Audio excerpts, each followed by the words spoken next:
Hello, I am Katherine Pielak, and I teach high school English language arts in Moline, Illinois at Moline High School. I am going to be talking about secondary classroom practices that have brought me more joy and have reduced my burnout over the last couple of years. So I recognize that I enjoy fun. I enjoy playing games with my family. And after the pandemic, I recognized that there was more and more need for students to come together, shake off a lot of the social anxieties, be able to communicate with one another again on a low risk level. And so I started actually with what I called Fun Fridays. And we would use Fridays to play some games to build trust, to build eye contact, to build those elusive speaking and listening skills, and to help bridge some of that digital distance. This includes student to student and also student to teacher. I don't know if you were teaching during and after the pandemic, but certainly I noticed a sharp contrast to students' desire to talk to one another and even for us to trust that social and emotional distance. I have also used these game moments as a way to build creativity and to produce that critical thinking that especially colleges are looking for beyond the formulaic foundational skills. I want to encourage my students to think more critically and creatively. And it's also a low risk way to work on skill transfer. And I'll be more specific about all of those as we move through here.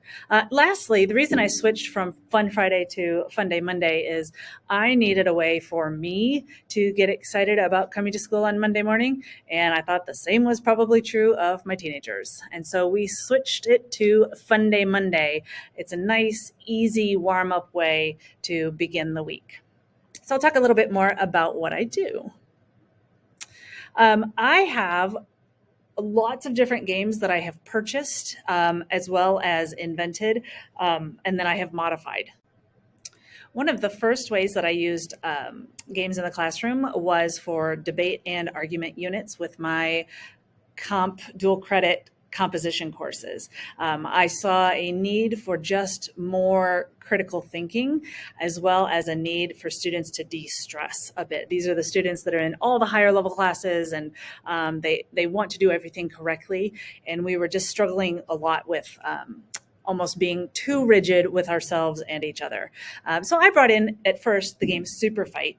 I would like to think that it's a game that promotes the creative thinking, listening, the taking and defending of positions, refuting counter arguments, and then speaking skills. So I have a set of rules here, which I won't go through right now. I have more resources at the end of this presentation if you are interested, but essentially the game looks like this. You have a ninja who has 3-foot fingernails and can only move by backflipping, and he's going to argue against a pirate on a pogo stick that has a mustache which will stretch and move at will. And I usually start with a whole class debate just so they can get familiar with the process. So one half of the room versus the other half of the room, making those arguments, and then we do some debriefing. What worked, what didn't work so well, what can we work on as a class? I think outside of English language arts, you could certainly use this particular type of debate structure for characters in a book, for historical figures, for science terminology, right? So you could have a proton versus a neutron, and I'm not a science teacher, but you get the gist. It's really been a fun activity for the students, and we often follow up with writing thesis statements or producing counter arguments in written form so that I can address more of the academic skills. Another game that we use is called Your Worst Nightmare. Students are essentially given nightmares and they have to pick which one is the worst and then defend their position using claim, reason, evidence, argument, counter argument, etc. Usually I have students in teams of 3, so 2 people debate and 1 person judges, and then that judge explains their rationale at the end. I give stickers or candy for winning the particular round, so just a little incentive there. Bragging rights are probably the most meaningful. Another game we use is called You've Got Problems, and I will say I use both Your Worst Nightmare and You've Got Problems as cause effect specific and problem solution specific. So your worst nightmare, you've got a problem. What is causing this problem? What are some of the effects? And they might work that into their argument. The game You've Got Problems, they are given a problem, two positive attributes, and they get to, again, debate which of these problems is worse, trying to convince their opponent that their life is the better life situation. Sometimes I'll use the problem cards by themselves, and I'll ask teams to come up with as many solutions as possible, just to push that critical creative thinking, practice brainstorming, and then we have them prioritize or rank which of these solutions is the most ethical, the most cost effective, the most practical, that kind of thing. And again, you could create problems for any content area. I don't have specific content examples, and I just use the ones that are in the card deck because my focus is more on the argument skills themselves. All right. In addition to using Fun Day Monday games for the debate, the argument, the critical thinking practice, you can also use them for review. And I'm sure many people are familiar with the game's categories, but you can create categories, roll a dice with a letter and ask them to produce as many plants starting with A, as many chemical elements starting with P, that kind of thing. And I've done that in a lot of different ways. And I, again, have resources at the end of this slideshow for you. I have modified the game of Jenga by Mod Podging questions on the side of each block. So it could be review questions, it could be team building questions. Students stack the Jenga stack, pull out the block, answer the question. So it can be a kind of a fun, like I said, low risk review game. And then Heads Up is the one that's pictured here. I have printed certain terms, and students have to flip the card up like this, and their peers have to try to get them to guess the word on their card. Usually I have it in a competitive timed scenario, so one partner set versus another partner set. I have terms in there like annotated bib, margins, conjunctive adverbs, that kind of thing. So any terminology that has to do with an ELA class, I have thrown up there, and they have a lot of fun with that one. And then I use a Fun Day Monday for just generic team building. And that's probably what I've seen the most benefit from. I think in part because the kids do really enjoy talking to each other as much as they don't want to show it. I have a lot of students who come in and just want to get on their phones and ignore everyone else. And this forces them into conversation. And almost always there are smiles all around, okay, even from the students who aren't generally smilers. So I have been quite pleased with that.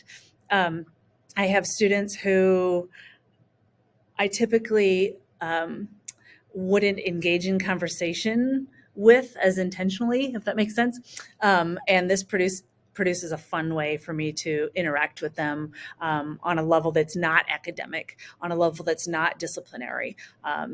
It also encourages the mixing of groups and getting outside of their comfort zones. I shake the groups up all the time, and they don't have to come together with a very academic, daunting task with people they don't really know or like.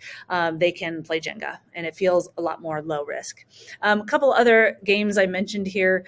The first one is actually a card game called Quiddler, and I have tried to modify that to work alongside the game Left, Right, Center.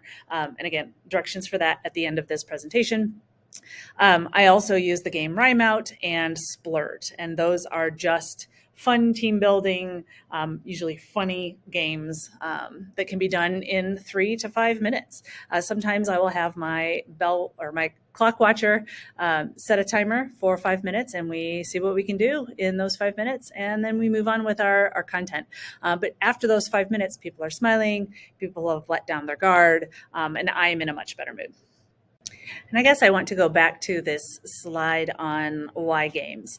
At the end of the day, students are communicating more.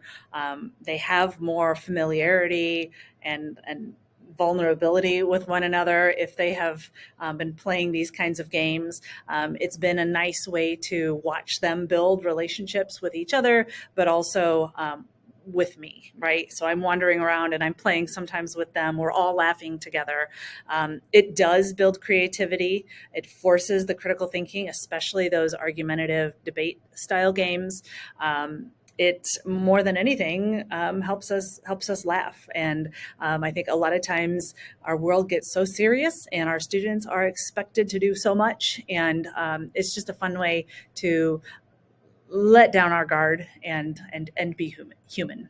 Again, at the end of this slideshow, I will include the references and resources that I alluded to, including the specific directions I have for playing the games and the group sizes and the timers that I use, the structures, the sentence stems that I push out to students, that kind of thing. So hopefully you will find that helpful. And I want to encourage everyone to take the games you know and ask yourself, how can this particular game work in my classroom? None of the games we are playing as the directions intend. I have had to modify all of them to meet the needs of my classroom, my students, my curriculum, and it's been an enjoyable process seeing that happen and seeing the product of that work. So, good luck with your Fun Day Mondays. Another strategy I have used for reducing my burnout is to actually set some limits on all of the work that teachers can potentially create for themselves. Because we all know that when we say yes to all the things, we actually risk saying no to other things. And as Angela reminds us, saying no to what's less meaningful means saying yes to the more meaningful. In one of Angela's podcasts, she talks about the task triangle. And this really resonated with me because I recognize that I often focus on the immediate needs of myself, my students, my family, rather than give time in my day to work on my future self or present this sense of self. So by using these timers, it helps me shore up the immediate emergency work that I feel like I have. And it allows me, it excuses me in a way to have that time that I really need emotionally and spiritually. Because I use timers, for example, to focus on how long I'm spending on email, how long I'm grading, I then have time to sit outside during lunch and read my novels that I'm teaching in class or read new young adult lit for fun, etc. So it's kind of a good reminder that the most valuable product is good enough. And sometimes our timers can help us achieve that. So I use my timers specifically for grading. As Angela reminds us, it's good to schedule those appointments for batched grading. And I do try to eat my frog. I do the worst thing first, the least desirable activity first so that I can get that off my chest. Typically, I'll set an alarm for when that frog is to be served for dinner, and then I will try to obey the alarm. I also, in my grading, use my iPhone stopwatch is as a way to maintain focus. I will grade an essay, for example, and if it takes me about 6.5 minutes to grade the first one, then I will make it a goal to keep the future essays at or around that same time. So I just have the timer right next to me, going almost as this impending threat, right?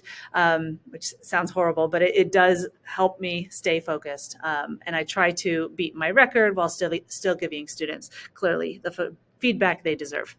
The Pomodoro method, if you're not familiar with that, do some research. It's something that both I and my students have found successful. 25 on, 5 off, 25 on, 5 off, repeat 4 times. That's gotten some good work done for me and forced those breaks to prevent the burnout. And then the Eisenhower matrix is another good strategy, looking at what is truly immediate and important versus important but not immediate, which we also need to schedule time for. Specifically, I also noticed that my email was a bit out of control. I think during the pandemic, we allowed ourselves to work 24/7 and be available at all times. And when we got back from remote learning, I needed to rein it in. So I do only check my email twice a day. Once at 11:30 and once at 3:05. So that's during my planning period and right after school. I force myself to ignore it at all other times. I set an alarm on my phone, and when that alarm goes off, I check my email for the amount of time that is left. Now, my planning period ends at 10:50, so that forces me to only spend 20 minutes on the email. Same thing with after school. I leave at 3:30, forces that 25-minute endpoint. I do, as Angela suggested, have folders set up, and I spend the first bit of my email time sorting the items into folders. And you can see I have to do, to grade, and to read. I do allow myself 10 minutes to read articles, those fun emails, the emails with great ideas that we never get to. I allow myself that time because I have used timers in other ways. Then I take action on the to-do, and certainly the to-grade I save for those grading blocks. I also use timers with my students for a variety of reasons, and I won't go through all of these, but I think that they can be super helpful. My clock checker, which is one of my student jobs, does help keep time, and sometimes I will project the timer on the screen. Sometimes I let the clock checker take care of it. Another strategy I have used for reducing the burnout is essentially jumping in with both feet to Modern Classrooms project. I was first exposed to this model on Truth for Teachers probably in 2021, but I am guessing. And then in 2022, I participated in the virtual mentorship program, the Summer Institute. I implemented the model in my classrooms, and at this point I am actually an expert mentor for other teachers pursuing this model. You can see that based on this image here that a lot of teachers have found, including me, the model to really make teaching more effective, more enjoyable, and more sustainable. The model itself is based on self-paced, mastery-based blended learning. So teachers create instructional videos for producing that content transfer, because technology is really good at transferring information. Technology is not good at building relationships. So that frees the teacher up for time to spend one-on-one with students in those small groups, allows differentiated instruction, and really helps build the relationships. You know, for example, today I sat down with a student and we talked and laughed for 4 or 5 minutes because all of the other students were on task, and the model allows for that. Certainly this is just skimming the surface. There is much more that you can delve into if you actually go to their website, modernclassrooms.org. Again, the why is it is equitable, effective, but most of all, for my needs, it makes teaching sustainable. I've been teaching for 22 years. I didn't know if I was going to last much longer after the pandemic, and I feel like after implementing some of the tasks or some of the models, some of the activities that I just presented to you, I can make it until retirement. Fingers crossed. There are additional Modern Classroom resources that are linked here that you might find helpful. Again, it's an entire program. And then on the last page, I have some links to my game ideas, and there's more detail, rules, slideshows, materials, that kind of thing, as well as a reminder to Google the Pomodoro method and the Eisenhower matrix. So hopefully you found some of these tips helpful, and you can hang in there for a little while longer.